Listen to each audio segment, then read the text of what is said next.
The Columbia Broadcasting System and its affiliated stations present Orson Welles and the Mercury Theatre on the air in The War of the Worlds by H.G. Wells.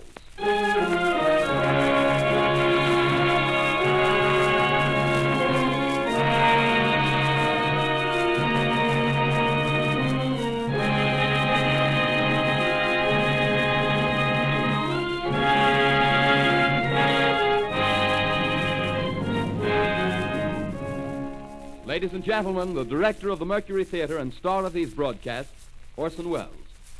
We know now that in the early years of the 20th century, this world was being watched closely by intelligences greater than man's, and yet as mortal as his own.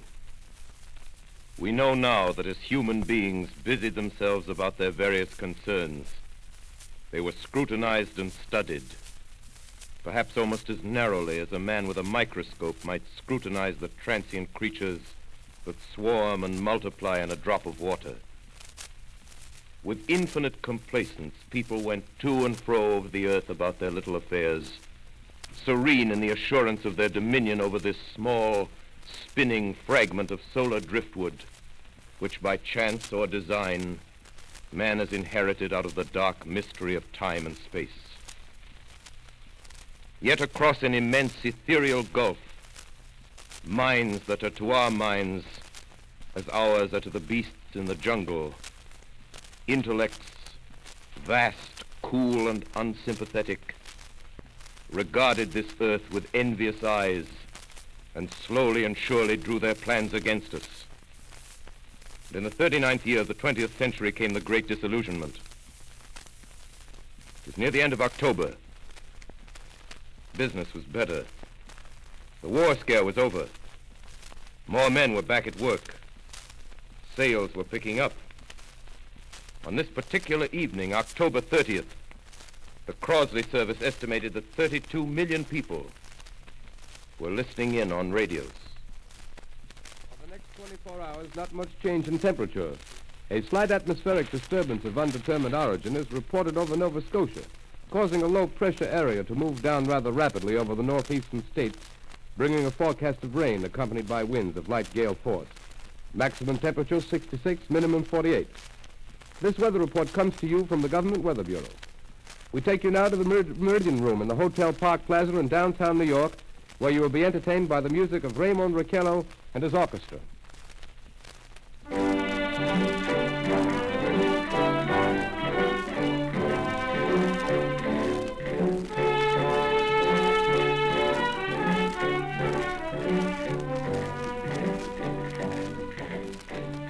Good evening, ladies and gentlemen. From the Meridian Room in the Park Plaza Hotel in New York City, we bring you the music of Raymond Raquello and his orchestra. With a touch of the Spanish, Raymond Raquello leads off with La Comparsita.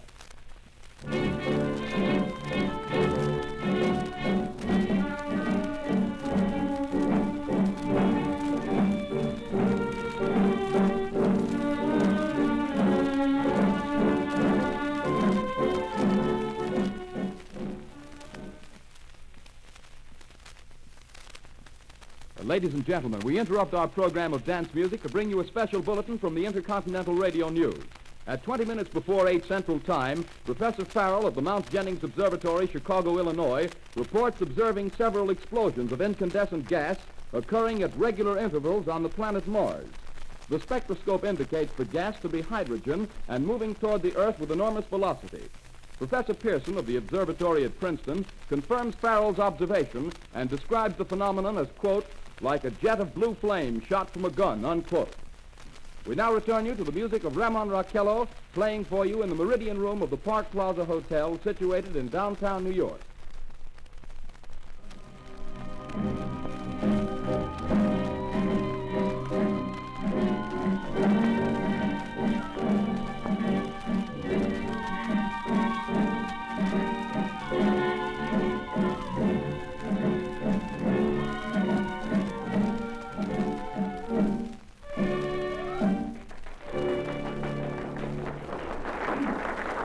And now a tune that never loses favor, the ever-popular Stardust, Raymond Raquello and his orchestra.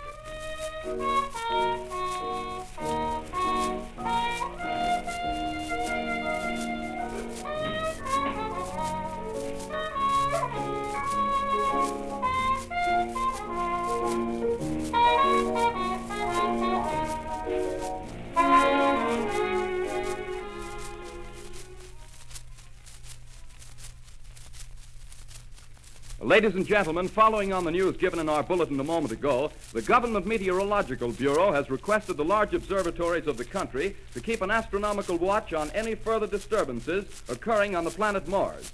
Due to the unusual nature of this occurrence, we have arranged an interview with the noted astronomer, Professor Pearson, who will give us his views on this event. In a few moments, we will take you to the Princeton Observatory at Princeton, New Jersey. We return you until then to the music of Raymond Raquello and his orchestra.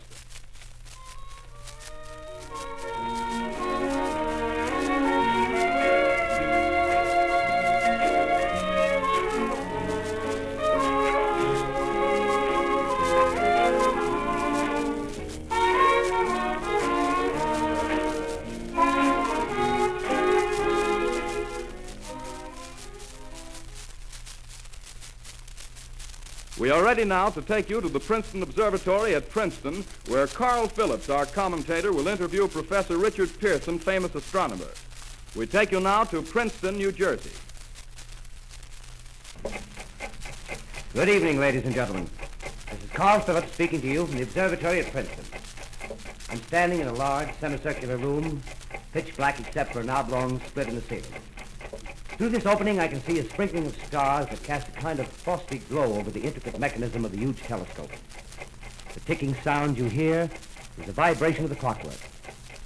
Professor Pearson stands directly above me on a small platform, peering through the giant lens. I'll ask you to be patient, ladies and gentlemen, during any delay that may arise during our interview. Besides the ceaseless watch of the heavens, Professor Pearson may be interrupted by telephone or other communication. During this period, he is in constant touch with the astronomical centers of the world. Professor, may I begin our questions? Any time, Mr. Phillips. Professor, would you please tell our radio audience exactly what you see as you observe the planet Mars through your telescope? Nothing unusual at the moment, Mr. Phillips. A red disk swimming in the blue sea. Transverse stripes across the disk. Quite distinct now because Mars happens to be at the point nearest the Earth, in opposition, as we call it. In your opinion, what do these transverse stripes signify, Professor Pearson? Not canals, I can assure you, Mr. Phillips. See. Although that's the popular conjecture of those who imagine Mars to be inhabited. From a scientific viewpoint, the stripes are merely the result of atmospheric conditions peculiar to the planet. Then you're quite convinced, as a scientist, that living intelligence as we know it does not exist on Mars? I should say the chances against it are 1,000 to 1. And yet, how do you account for these gas eruptions occurring on the surface of the planet at regular intervals? Mr. Phillips, I cannot account for it. By the way, Professor, for the benefit of our listeners, how far is Mars from the Earth? Approximately 40 million miles. Well, that seems a safe enough distance. Just a moment, ladies and gentlemen. Someone has just handed Professor Pearson a message. While he reads it, let me remind you that we are speaking to you from the observatory in Princeton, New Jersey, where we are interviewing the world-famous astronomer, Professor Pearson. One moment, please. Professor Pearson has passed me a message which he has just received.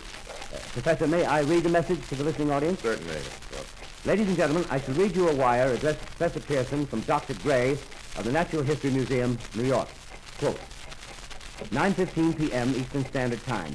Seismograph registered shock of almost earthquake intensity occurring within a radius of 20 miles of Princeton.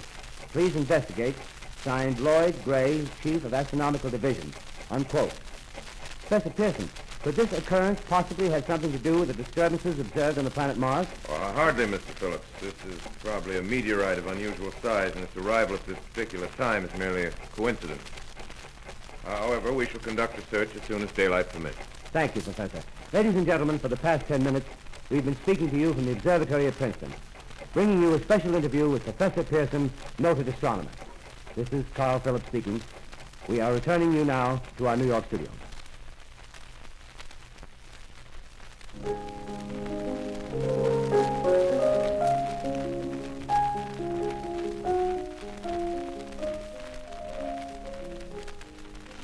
Ladies and gentlemen, here is the latest bulletin from the Intercontinental Radio News. Toronto, Canada.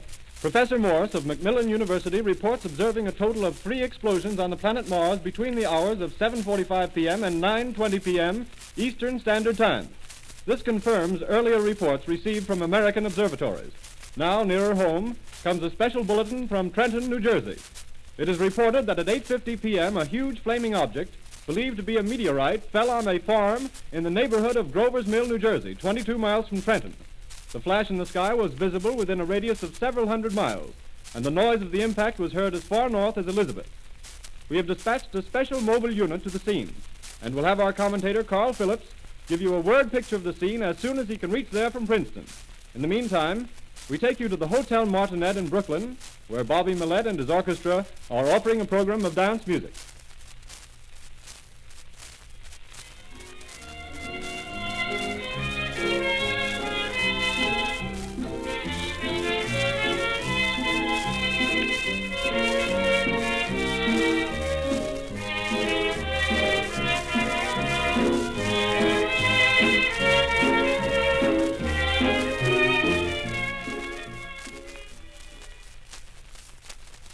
We take you now to Grover's Mill, New Jersey.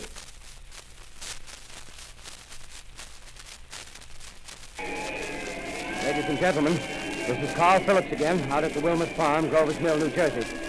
Professor Pearson and myself made the 11 miles from Princeton in 10 minutes. Well, I hardly know where to begin. To paint for you a word picture of a strange scene before my eyes, like something out of a modern Arabian Nights. Well, I just got here. I hadn't had a chance to look around yet. I guess that's it. Yes, I guess that's the thing directly in front of me, half buried in a vast pit. Must have struck with terrific force. The ground is covered with splinters of a tree. It must have struck on its way down. But I can see the object itself doesn't look very much like a meteor. At least not the meteors I've seen. It looks more like a huge cylinder. Has a diameter of, what would you say, Professor Pearson? What's that? What would you say, what's the diameter of this? About 30 yards. About 30 yards. The metal on the sheath is, well, I've never seen anything like it. The color is sort of yellowish white. The curious spectators now are pressing close to the object in spite of the efforts of the police to keep them back. Getting in front of my line of vision. Would you mind standing one side, please? While the policemen are pushing the crowd back. Here's Mr. Wilmot, owner of the farm here. He may have some interesting facts to add. Mr. Wilmot, would you please tell the radio audience as much as you remember of this rather unusual visitor that dropped in your backyard? A step closer, please. Ladies and gentlemen, this is Mr. Wilmot. Well, I was listening to the radio. Closer and louder, please. Pardon? Louder, please, closer. Yes. I was listening to the radio and kind of drowsy. That professor fellow was talking about Mars, so I was half chosen and half... Yes, Mr. Wilmot, and then what happened? Well, as I was saying, I was listening to the radio, kind of halfway. Yes, Mr. Wilmot, and then you saw something. Well, not first off. I heard something. And what did you hear? A hissing sound like this. Kind of like a 4th of July rocket. Yes, then what? I turned my head out the window and would have sworn I was asleep and dreaming. Yes? I seen a kind of greenish streak and then zingo. Something smacked the ground, knocked me clear out of my chair. Well, were you frightened, Mr. Wilmot? Well, I ain't quite sure. I reckon I was kind of riled. Well, thank you, Mr. Wilmot. Thank you very much. Yeah, you want me to tell No, that's some quite more? all right. That's plenty. Ladies and gentlemen, you've just heard Mr. Wilmot, owner of the farm where this thing has fallen. I wish I could convey the atmosphere, the background of this fantastic scene. Hundreds of cars are parked in a field in back of us, and the police are trying to rope off the roadway leading into the farm, but it's no use. They're breaking right through. The car's headlights throw an enormous spotlight on the pit where the object's half buried. Now, some of the more daring souls now are venturing near the edge. Their silhouettes stand out against the metal sheen. One man wants to touch the thing. He's having an argument with the policeman. Now, the policeman wins. Now, ladies and gentlemen, there's something I haven't mentioned in all this excitement, but it's becoming more distinct. Perhaps you've caught it already on your radio. Listen, please. Do you hear it? It's a curious humming sound that seems to come from inside the object. I'll move the microphone nearer. Here. Now, we're not more than 25 feet away. Can you hear it now? Professor Pearson. Yes, sir. Can you tell us the meaning of that scraping noise inside the thing? Possibly the unequal cooling of its surface. I say, do you still think it's a meteor, Professor? Well, what do you think? The metal casing is definitely extraterrestrial. Not found on this Earth. Friction with the Earth's atmosphere usually tears holes in a meteorite. This thing is smooth, and you can see its cylindrical Just a minute. shape. Something's happening. Ladies and gentlemen, this is terrific. This end of the thing is beginning to flake off. The top is beginning to rotate like a screw, and the thing must be hollow. He's moving! Keep back there! Keep back there! Keep those men back! Keep back there! Keep those idiots back! Come on. Shoot off! The top's loose! Look out there! Stand back! Ladies and gentlemen, this is the most terrifying thing I've ever witnessed. Wait a minute. Someone's crawling out of the hollow top. Someone or something I can see peering out of that black hole, two luminous discs. The eyes, it might be a face, might be almost but heavens, something wriggling out of the shadow like a gray snake. Now it's another one and another one and another one. They look like tentacles to me. Oh, yeah, I can see the thing's body. Now it's large as a bear. It glistens like wet leather, but that face, ladies and gentlemen, it's indescribable. I can hardly force myself to keep looking at it. It's so awful. The eyes are black and they gleam like a serpent. The mouth is kind of V-shaped with saliva dripping from its rimless lips that seem to quiver and pulsate. And the monster, or whatever it is, can hardly move. It seems weighed down by possibly gravity or something. The thing's rising up now, and the crowd falls back. There seems plenty. The most extraordinary experience, ladies and gentlemen. I can't find words. Well, I'll pull this microphone with me as I talk. I'll have to stop the description until I can take a new position. Hold on, will you, please? I'll be right back in a minute.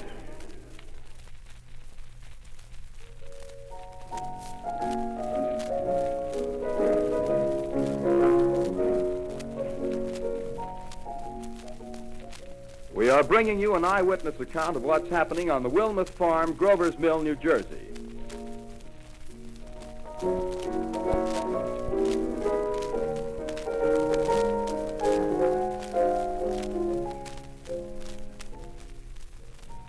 We now return you to Carl Phillips at Grover's Mill. Ladies and gentlemen, am I on? Ladies and gentlemen, here I am, back of a stone wall that adjoins Mr. Wilmuth's garden. From here, I get a sweep of the whole scene. I'll give you every detail as long as I can talk and as long as I can see. More state police have arrived. They're drawing up a cordon in front of the pit. About 30 of them. No need to push the crowd back now. They're willing to keep their distance. The captain's conferring with someone. Can't quite see who. Oh, yes, I believe it's Professor Pearson. Yes, it is. Now they've parted, and the professor moves around one side, studying the object while the captain and two policemen advance with something in their hands. I can see it now. It's a white handkerchief tied to a pole. Flag of truce. If those creatures know what that means, what anything means. Wait a minute, something's happening. Humped shape is rising out of the pit. I can make out a small beam of light against a mirror. What's that? There's a jet of flame springing from the mirror and it leaps right at the advancing men. He strikes them head on. Lord, they're turning into flames. Now the whole field's caught up by the woods, the barns, the gas tanks of the automobiles spreading everywhere. It's coming this way now, about 20 yards to my right.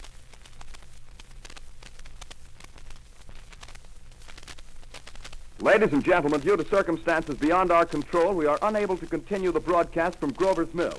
Evidently, there's some difficulty with our field transmission. However, we will return to that point at the earliest opportunity. In the meantime, we have a late bulletin from San Diego, California. Professor Indelkoffer, speaking at a dinner of the California Astronomical Society, expressed the opinion that the explosions on Mars are undoubtedly nothing more than severe volcanic disturbances on the surface of the planet. We continue now with our piano interlude.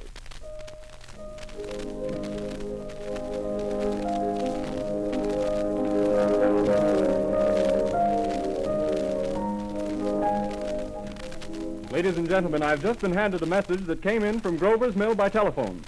Just one moment, please. At least 40 people, including 6 state troopers, lie dead in a field east of the village of Grover's Mill. Their bodies burned and distorted beyond all possible recognition. The next voice you hear will be that of Brigadier General Montgomery Smith, commander of the state militia at Trenton, New Jersey. I have been requested by the governor of New Jersey to place the counties of Mercer and Middlesex as far west as Princeton and east to Jamesburg under martial law. No one will be permitted to enter this area except by special pass issued by state or military authorities. 4 companies of state militia are proceeding from Trenton to Grover's Mill and will aid in the evacuation of homes within the range of military operations. Thank you. You have just been listening to General Montgomery Smith, commanding the state militia at Trenton. In the meantime, further details of the catastrophe at Grover's Mill are coming in. The strange creatures, after unleashing their deadly assault, crawled back in their pit and made no attempt to prevent the efforts of the firemen to recover the bodies and extinguish the fire. The combined fire departments of Mercer County are fighting the flames which menace the entire countryside. We have been unable to establish any contact with our mobile unit at Grover's Mill, but we hope to be able to return you there at the earliest possible moment. In the meantime, we take you to... Just one moment, please. Ladies and gentlemen, I have just been informed that we have finally established communication with an eyewitness of the tragedy.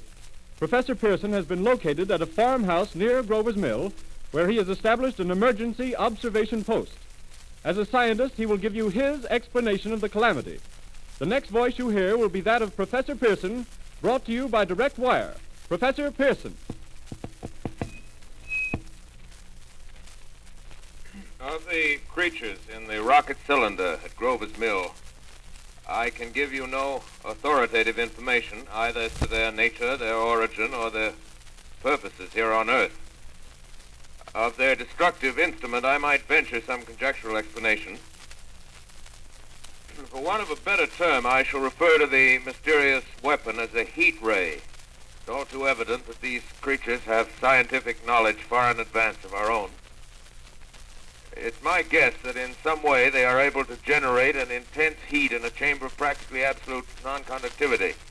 This intense heat they project in a parallel beam against any object they choose by means of a polished parabolic mirror of unknown composition, much as the mirror of a lighthouse projects a beam of light.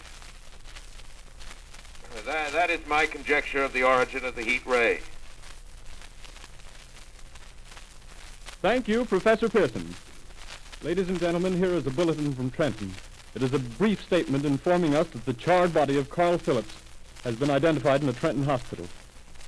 Now here's another bulletin from Washington, D.C. The Office of the Director of the National Red Cross reports 10 units of Red Cross emergency workers have been assigned to the headquarters of the state militia, stationed outside of Grover's Mill, New Jersey. Here's a bulletin from State Police, Princeton Junction. The fires at Grover's Mill and vicinity are now under control. Scouts report all quiet in the pit, and there is no sign of life appearing from the mouth of the cylinder. And now, ladies and gentlemen, we have a special statement from Mr. Harry McDonald, Vice President in charge of operations. We have received a request from the state militia of Trenton to place at their disposal our entire broadcasting facilities. In view of the gravity of the situation, and believing that radio has a responsibility to serve in the public interest at all times, we are turning over our facilities to the state militia at Trenton. We take you now to the field headquarters of the state militia near Grover's Mill, New Jersey. This is Captain Lansing of the Signal Corps, attached to the state militia, now engaged in military operations in the vicinity of Grover's Mill. Situation arising from the reported presence of certain individuals of unidentified nature is now under complete control. The cylindrical object, which lies in a pit directly below our position, surrounded on all sides by 8 battalions of infantry, without heavy field pieces, but adequately armed with rifles and machine guns. All cause for alarm, if such cause ever existed, is now entirely unjustified. The things, whatever they are, do not even venture to poke their heads above the pit. I can see their hiding place plainly in the glare of the searchlights here. With all their reported resources, these creatures can scarcely stand up against heavy machine gun fire. Anyway, it's an interesting outing for the troops. I can make out their khaki uniforms crossing back and forth in front of the lights. Looks almost like a real war. There appears to be some slight smoke in the woods bordering the Millstone River, probably fire started by campers. Well, we ought to see some action soon. One of the companies is deploying on the left flank. A quick thrust and it'll all be over. Now, wait a minute. I see something on top of the cylinder. No, it's nothing but a shadow. Now the troops are on the edge of the Wilmot Farm. 7,000 armed men closing in on an old metal tube.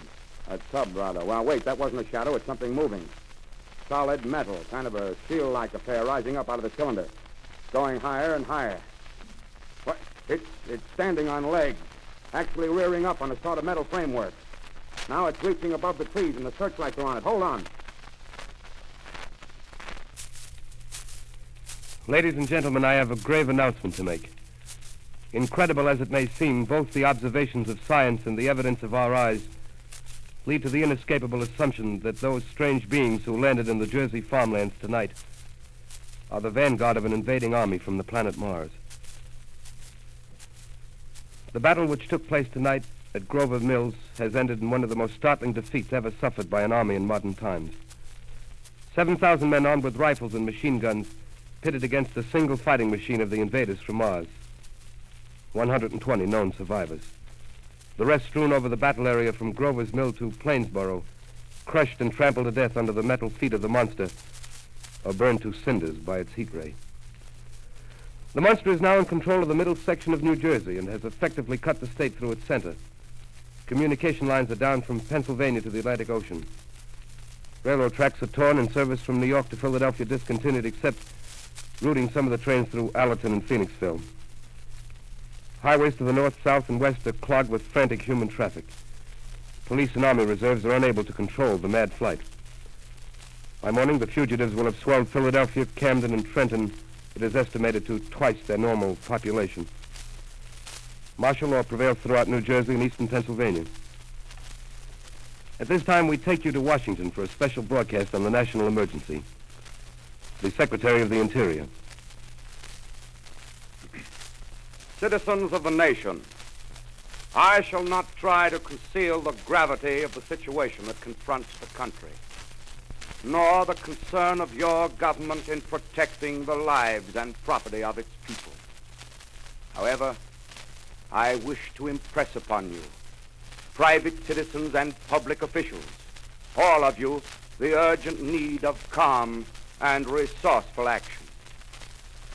Fortunately, this formidable enemy is still confined to a comparatively small area, and we may place our faith in the military forces to keep them there. In the meantime, placing our faith in God, we must continue the performance of our duties, each and every one of us, so that we may confront this destructive adversary with a nation united, courageous, and consecrated to the preservation of human supremacy on this earth. I thank you. You have just heard the Secretary of the Interior speaking from Washington. Bulletins too numerous to read are piling up in the studio here. We're informed that the central portion of New Jersey is blacked out from radio communication due to the effect of the heat ray upon power lines and electrical equipment. Here's a special bulletin in New York. Cables have been received from English, French, and German scientific bodies offering assistance. Astronomers report continued gas outbursts at regular intervals on the planet Mars. The majority voiced the opinion that the enemy will be reinforced by additional rocket machines. There have been several attempts made to locate Professor Pearson of Princeton, who has observed Martians at close range. It is feared he was lost in the recent battle. Langham Field, Virginia. Scouting planes report 3 Martian machines visible above treetops, moving north toward Somerville with population fleeing ahead of them. The heat ray is not in use, although advancing at express train speed, invaders pick their way carefully. They seem to be making a conscious effort to avoid destruction of cities and countryside. However, they stop to uproot power lines, bridges, and railroad tracks. Their apparent objective is to crush resistance, paralyze communication, and disorganize human society. Here is a bulletin from Basking Ridge, New Jersey. Coon hunters have stumbled on a second cylinder similar to the first, embedded in the great swamp 20 miles south of Morristown. Army field pieces are proceeding from Newark to blow up the second invading unit before the cylinder can be opened and the fighting machine rigged. They are taking up a position in the foothills of Watchung Mountain. Another bulletin from Langham Field, Virginia. Scouting planes report enemy machines, now 3 in number, increasing speed northward, kicking over houses and trees in their evident haste to form a conjunction with their allies south of Morristown. Machines also sighted by telephone operator east of Middlesex within 10 miles of Plainfield. Here's a bulletin from Winston-Field, Long Island.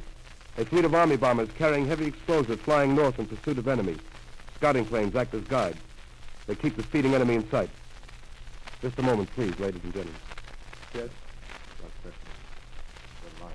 We've run special wires to the artillery line in adjacent villages to give you direct reports in the zone of the advancing enemy. First, we take you to the battery of the 22nd Field Artillery, located in the Watchung Mountains. Range 32 meters. 32 meters. Projection 39 degrees. 39 degrees. Fire! 140 yards to the right, sir. Shift range 31 meters. 31 meters. Projection 37 degrees. 37 degrees. Fire!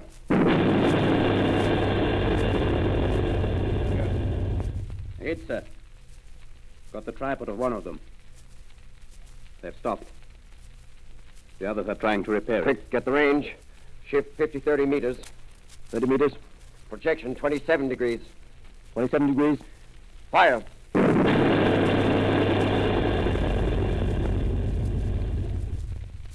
Can't see the shell land, sir. Letting off a smoke. What is it? Black smoke, sir. Moving this way. Lying close to the ground. Moving fast. Put on gas masks. Get ready to fire. Shift to 24 meters. 24 meters. Projection 24 degrees. 24 degrees. Fire!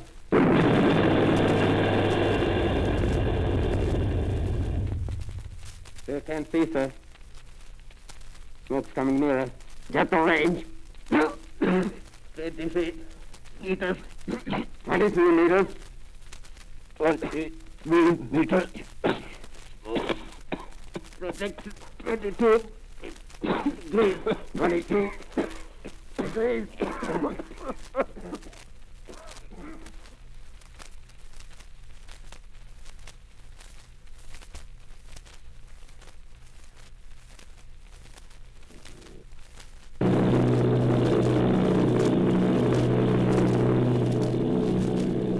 Army bombing plane V-843 off Bayonne, New Jersey. Lieutenant Vogt, commanding 8 bombers, reporting to Commander Fairfax, Langham Field. This is Vogt reporting to Commander Fairfax, Langham Field. Enemy tripod machines now in sight. Reinforced by 3 machines from the Morristown cylinder, 6 altogether. 1 machine partially crippled. Believed hit by shell from Army gun in Watchung Mountains. Guns now appear silent. A heavy black fog hanging close to the earth of extreme density, nature unknown. No sign of heat ray. Enemy now turns east, crossing Passaic River into the Jersey marshes. Another straddles the Pulaski Skyway. Evident objective is New York City. They're pushing down a high-tension power station. The machines are close together now, and we're ready to attack. Planes circling, ready to strike.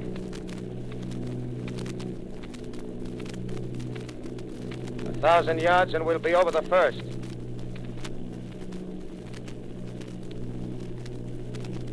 Eight 800 yards.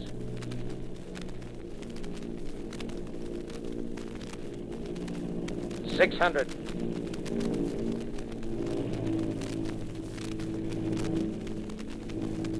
$400.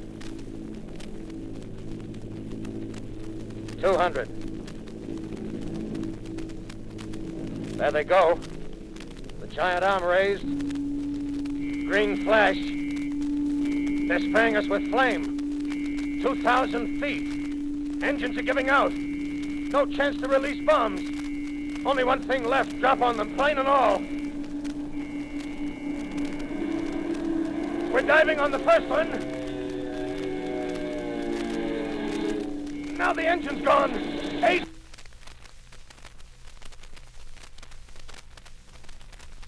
This is Bayonne, New Jersey, calling Langham Field. This is Bayonne, New Jersey, calling Langham Field. Come in, please. This is Langham Field. Go ahead. 8 Army bombers in engagement with enemy tripod machines over Jersey Flats. Engines incapacitated by heat ray. All crashed. 1 enemy machine destroyed. Enemy now discharging heavy black smoke in direction of... This is Newark, New Jersey. This is Newark, New Jersey. Warning. Poisonous black smoke pouring in from Jersey marshes. Reaches South Street. Gas masks useless. Urge population to move into open spaces. Automobiles use routes 7, 23, 24. Avoid congested areas. Smoke now spreading over Raymond Boulevard.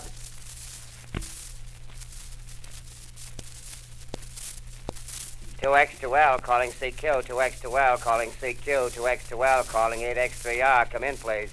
This is 8X3R coming back at 2X2L. How's reception? How's reception? K, please. Where are you, 8X3R? What's the matter? Where are you?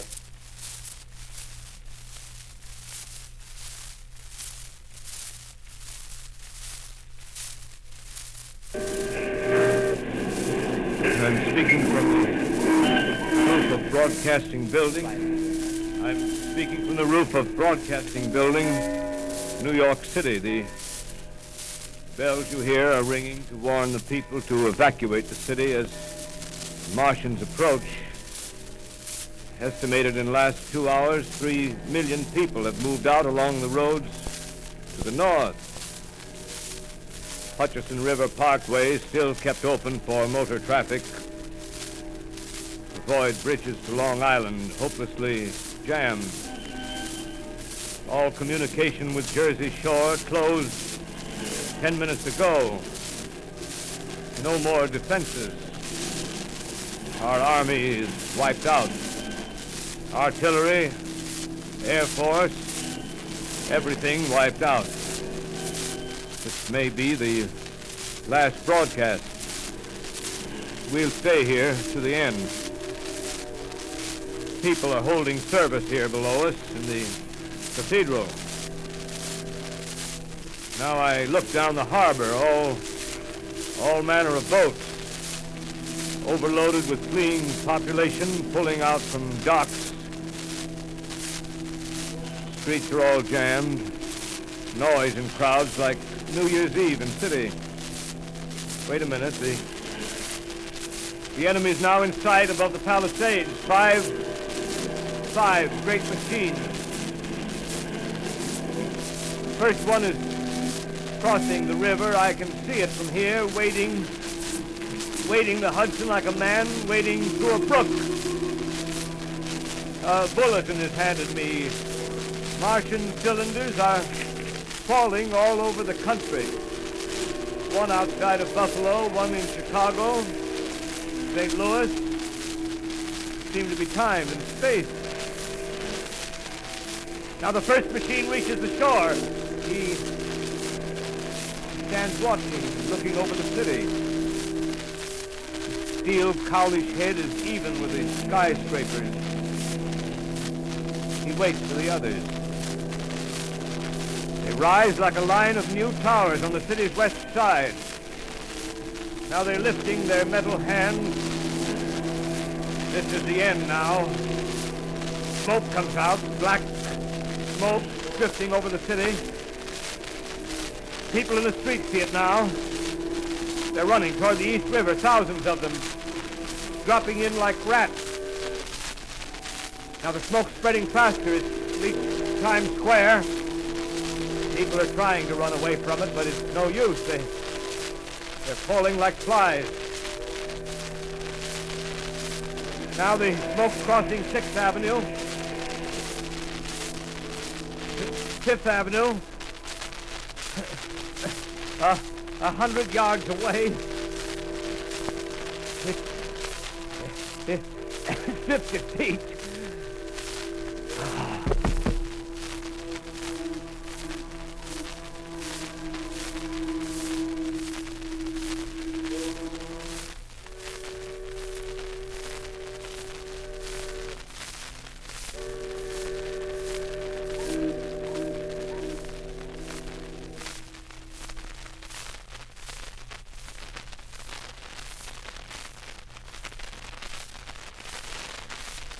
X2L calling CQ.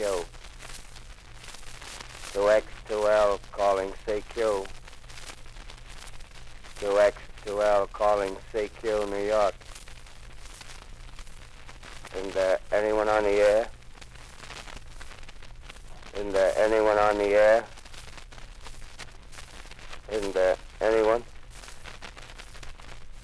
2X2L.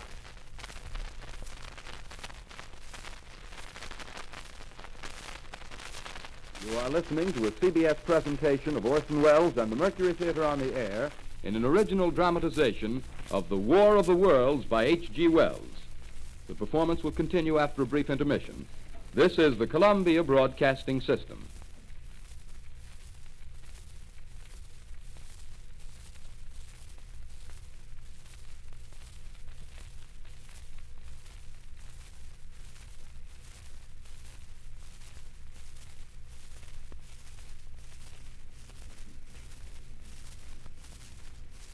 The War of the Worlds by H.G. Wells, starring Orson Welles and the Mercury Theatre on the Air.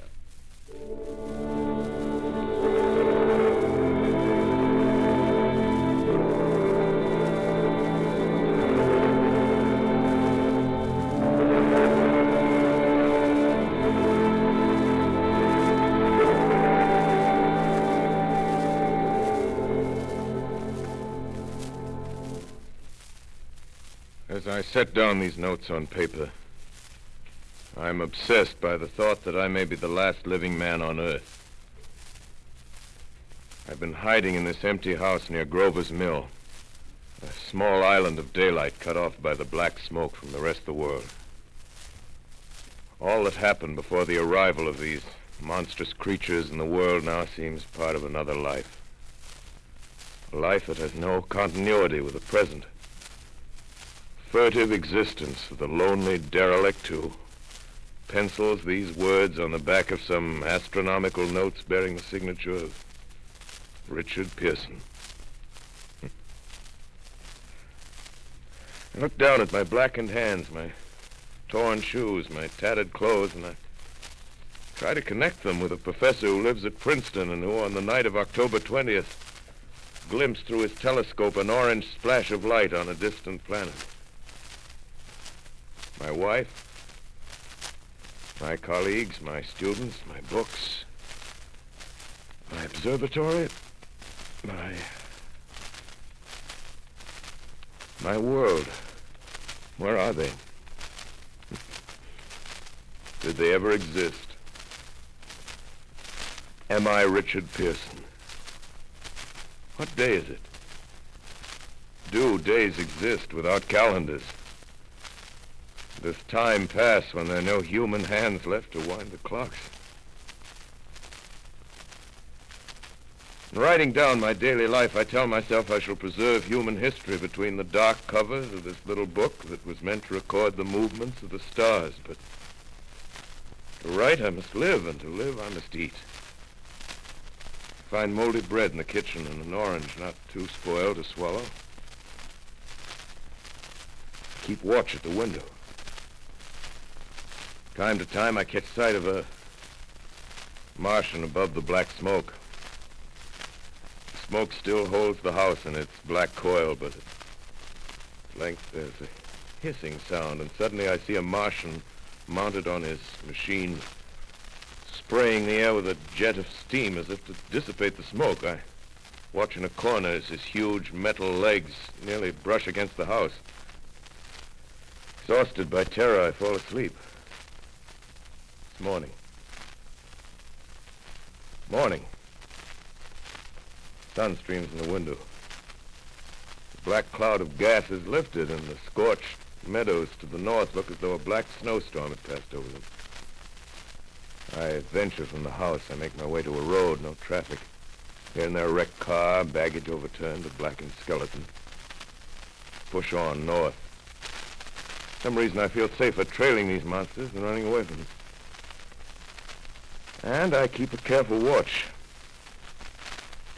I've seen the Martians feed. Should one of their machines appear over the top of trees, I'm ready to fling myself flat on the earth. I've come to a chestnut tree. October. Chestnuts are ripe. Fill my pockets. Just keep alive. 2 days I wander in a vague northerly direction through a desolate world. Finally, I notice a living creature. A small red squirrel in a beech tree. I stare at him and wonder. He stares back at me. I believe at that moment the animal and I shared the same emotion. The joy of finding another living being. Push on north. I find dead cows in a brackish field, and beyond the charred ruins of a dairy and a silo, remain standing guard over the wasteland like a lighthouse, deserted by the sea. Astride the silo perches a weathercock. The arrow points north. North. Next day, I come to a city. City vaguely familiar in its contours, yet its buildings strangely dwarfed and leveled off as if a giant had sliced off its highest towers with a capricious sweep of his hand. Reached the outskirts, I found Newark.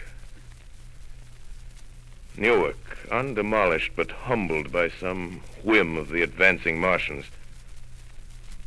Presently, with an odd feeling of being watched, I caught sight of something crouching in a doorway. I made a step towards it, and it rose up and became a man. A man armed with a large knife. Stop!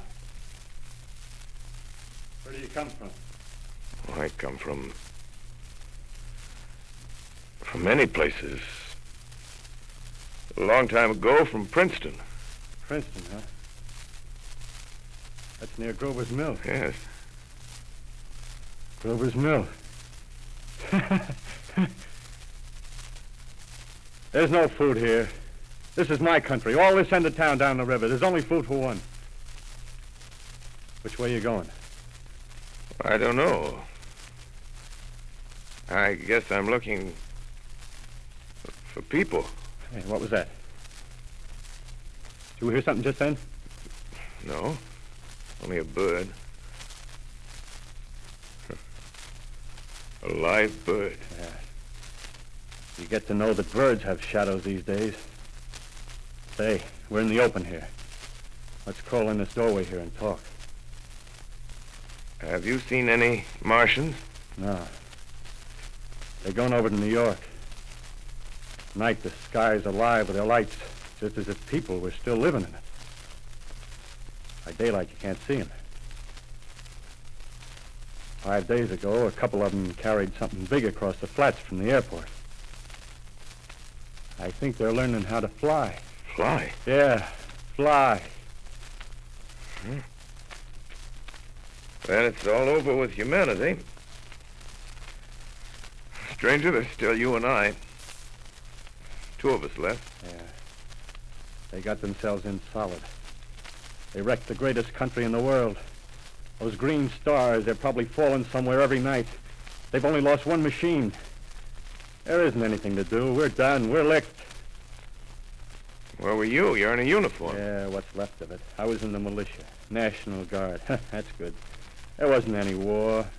Any more than there's war between men and ants. Yes, but we're eatable ants. I found that out. What'll they do to us? I thought it all out. Right now, we're caught as we're wanted. A Martian only has to go a few miles to get a crowd on the run. But they won't keep on doing that. They'll begin catching us systematic, like keeping the best and storing us in cages and things. They haven't begun on us yet. Not begun? Not begun. All that's happened so far is because we don't have sense enough to keep quiet, bothering them with guns and such stuff and losing our heads and rushing off in crowds. Now, instead of our rushing around blind, we got to fix ourselves up according to the way things are now. Cities, nations, civilization, progress. Yes, but if that's so, what is there to live for? Well, there won't be any more concerts for 1,000,000 years or so, and no nice little dinners at restaurants. If it's amusement you're after, I guess the game's up. What is there left? Life, that's what. I want to live. Yeah, and so do you. We're not going to be exterminated. And I don't mean to be caught either. Tamed and fattened and bred like an ox. What are you going to do? I'm going on. Right under their feet. I got a plan. We men as men, we're finished. We don't know enough. We got to learn plenty before we get a chance. And we've got to live and keep free while we learn, see? I've thought it all out, see? Well, tell me the rest. Well, it isn't all of us that are made for wild beasts. That's what it got to. That's what it got to be. That's why I watched you. Watched you. All those little office workers that used to live in these houses. They be no good. They haven't any stuff in them. They used to run off to work. I've seen hundreds of them running to catch their commuter's train in the morning. Afraid they'd get canned if they didn't. Running back at night. Afraid they wouldn't be in time for dinner. Lives insured and a little invested in case of accidents. Yeah, and on Sundays, worried about the hereafter. Well, the Martians, they'll be a godsend for those guys. Nice roomy cages, good food, careful breeding, no worries. Yeah, after a week or so of chasing around the fields on empty stomachs, they'll come and be glad to be caught. You've thought it all out, haven't you? Sure, you bet I have. That isn't all. These Martians are going to make pets of some of them. Train them to do tricks. Who knows, get sentimental over the pet boy who grew up and had to be killed. Yeah, and some maybe they'll train to hunt us. Oh, no, it's impossible. Human. Yes, they will. There's men who do it gladly. If one of them ever comes after me, by... In the meantime, you and I and others like us, where are we to live when the Martians own the Earth? I got it all figured out. We'll live underground. I've been thinking about the sewers. Under New York, there are miles and miles of them. The main ones, they're big enough for anybody. Then there's cellars, vaults, underground storerooms, railway tunnels, subways. You're beginning to see, huh? We'll get a bunch of strong men together. No weaklings. That rubbish, out. As you meant me to go. All right. Give you a chance, didn't I? Won't quarrel about that. Go on. Well, we got to make safe places for us to stay in, see? Get all the books we can. Science books. That's where men like you come in, see? We raid the museums. We'll even spy on the Martians. May not be so much we have to learn before... Listen. Just imagine this. 4 or 5 of their own fighting machines suddenly start off. Heat rays right and left. Not a Martian in them. Not a Martian in them, see? But men. Men who've learned the way how. It may even be in our time. Gee. Imagine having one of them lovely things with its heat ray wide and free. We'd turn it on Martians. We'd turn it on men. We'd bring everybody down on their knees. That's your plan. Yeah.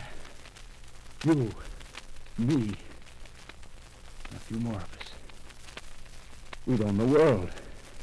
I see. Hey. Hey, what's the matter? Where are you going? Not to your world. Bye, stranger. Well, after parting with the artilleryman, I came at last to the Holland Tunnel, entered that silent tube. Anxious to know the fate of the great city on the other side of the Hudson. Cautiously, I came out of the tunnel and made my way up Canal Street. Reached 14th Street, and there again were black powder and several bodies and an evil, ominous smell from the gratings of the cellars of some of the houses. I wandered up through the 30s and 40s, stood alone on Times Square. Caught sight of a lean dog running down 7th Avenue with a piece of dark brown meat in his jaws and a pack of starving mongrels at his heels. Made a wide circle around me as though he feared I might prove a fresh competitor. Walked up Broadway in the direction of that strange powder, past silent shop windows, displaying their mute wares to empty sidewalks.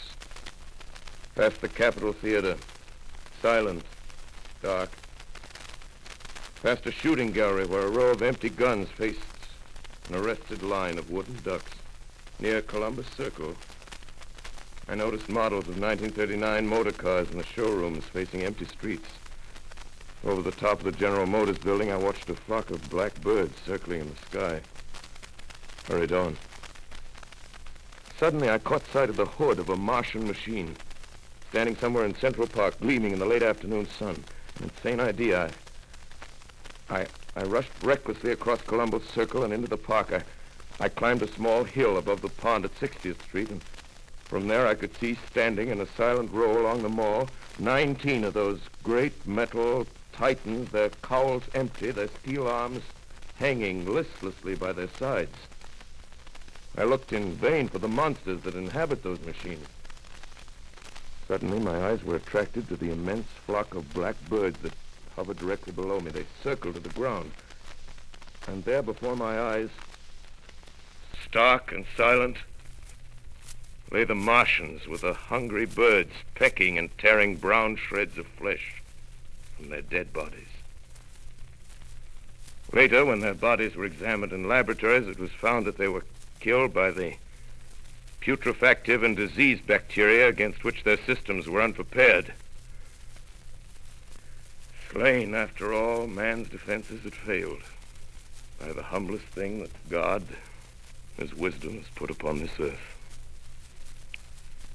Before the cylinder fell, there was a general persuasion that through all the deep of space, no life existed beyond the petty surface of our minute sphere. Now we see further. Dim and wonderful is the vision I've conjured up in my mind of life spreading slowly from this little seedbed of the solar system throughout the inanimate vastnesses of sidereal space. But a remote dream, maybe. Maybe that the destruction of the Martians is only a reprieve to them and not to us. If the future ordained, perhaps. Strange it now seems to sit in my peaceful study at Princeton, writing down this last chapter of the record, begun at a deserted farm in Grover's Mill. Strange to see from my window the university spires dim and blue through an April haze. Strange to watch children playing in the streets.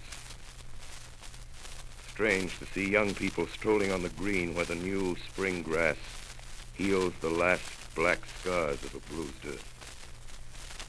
Strange to watch the sightseers enter the museum where the dissembled parts of a Martian machine are kept on public view.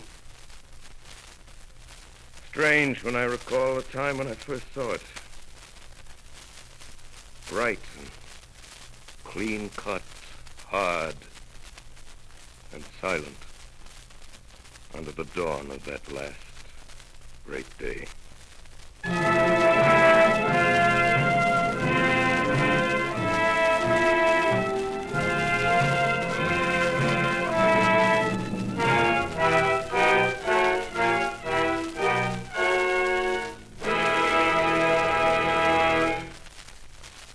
This is Orson Welles, ladies and gentlemen.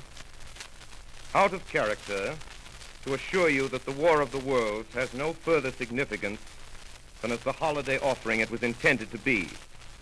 The Mercury Theater's own radio version of dressing up in a sheet and jumping out of a bush and saying boo. Starting now, we couldn't soap all your windows and steal all your garden gates. By tomorrow night, so we did the best next thing. We annihilated the world before your very ears and utterly destroyed the CBS. You will be relieved, I hope, to learn that we didn't mean it and that both institutions are still open for business.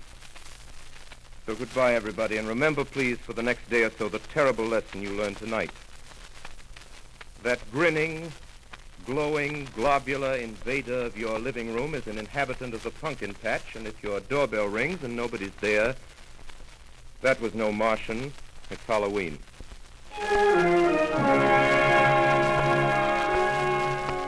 Tonight, the Columbia Broadcasting System and its affiliated stations coast to coast has brought you The War of the Worlds by H.G. Wells, the 17th in its weekly series of dramatic broadcasts featuring Orson Welles and the Mercury Theatre on the air. Next week, we present a dramatization of 3 famous short stories. This is the Columbia Broadcasting System.